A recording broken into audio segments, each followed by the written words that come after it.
Kaleva kautta Pyrönniemi, ajajana on Eero Päkkilä, paliskunta on Kollean paliskunta ja nimikkoyrityksenä on Syötteen eräpalvelut.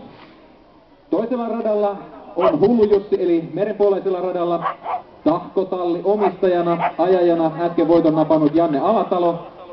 Paliskunta on Pintamon paliskunta ja nimikkoyrityksenä Finavia. Ykkösradalla Marski, kakkosella Hullu Jussi ja valmiita ollaan maalialueella. Kohta lähdetään.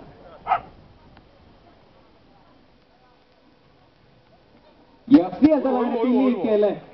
Marski vastaan Hullu Jussi. Marski kaupungin puolella, Hullu Jussi merenpuoleisella radalla. Ja taakka ei maalialueelta ihan tarkka osa sanoa, että kumpi siellä on johdossa, mutta tasaisesti tullaan tässäkin lähdössä. Marski näyttää vievän voiton ja kyllä viekin, puoliporon mitta oli siinä eroa. Ja Marski voittoon tässä omistajana Kaleva ja Pyrönniemi, ajajana Eero Päkkilä. Janne Alatalo heti toista voittoa perän jälkeen.